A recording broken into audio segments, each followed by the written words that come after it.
நோம்போடு திறந்து விருந்து வைக்கிறது இப்படி தான் அரபிக்காரங்க வீட்டில் அப்படி தான் இருக்கும். ஸோ இது வந்து அரபிக் கஹவா அப்படின்னு சொல்லுவாங்க. இங்கே உள்ள அவங்களுடைய காஃபி, அரபிக் காஃபி, ஸ்பெஷலான வாட்டர், இந்த மாதிரி சோடாவும் கொஞ்சம் நார்மல் வாட்டர் இருந்ததெல்லாம் கொஞ்சம் ரேஞ்சில் இருக்கக்கூடிய தண்ணிகள் வச்சுருப்பாங்க.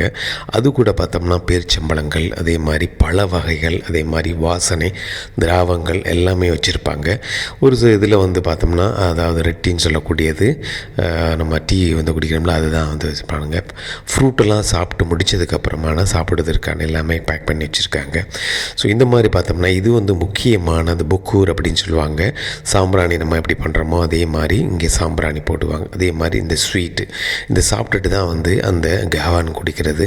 ஸோ சாப்பாடு வகைகள்னு பார்த்தோம்னா சலாடு, அதே மாதிரி இனிப்பு சாதங்கள், அதே மாதிரி சலாட்லேயே பல ரகங்கள், அதே மாதிரி கூனி மீனை வச்சு ஒரு கிரேவி, சலாட்லேயே வித்தியாசமானதுகள், முழு மீனை அப்படியே வறுத்து அப்படியே வச்சுருக்கிறாங்க, பொரித்து வச்சுருக்கிறாங்க, அப்படியே பாருங்கள். அதே மாதிரி சின்ன சின்ன மீன்கள், இதான் சாஃபி மீன் சொல்லுவாங்க, இங்கே உள்ள பஹ்ரைனில் வரக்கூடியது.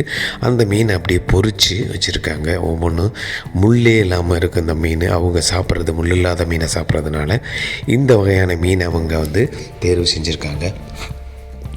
ஸோ சலாட் வகையில் பார்த்தோம்னா பல விதமான சலாட் வகைகள் வச்சுருக்காங்க. அது பார்த்தோம்னா அதுக்கப்புறம் வந்து இந்த அமூருங்கிற மீன் வந்து அதை வச்சு பிரியாணி செஞ்சுருப்பாங்க. பிரியாணின்னா நம்ம அது மஜ்பூஸ் அப்படின்னு சொல்லுவாங்க இங்கே. அதே மாதிரி இந்த இனிப்பு சாதமும் கூடவே எல்லாத்தையுமே எல்லாம் மிக்ஸ் பண்ணி சாப்பிடக்கூடிய இந்த விருந்து தான் ஏற்பாடு செஞ்சுருக்காங்க.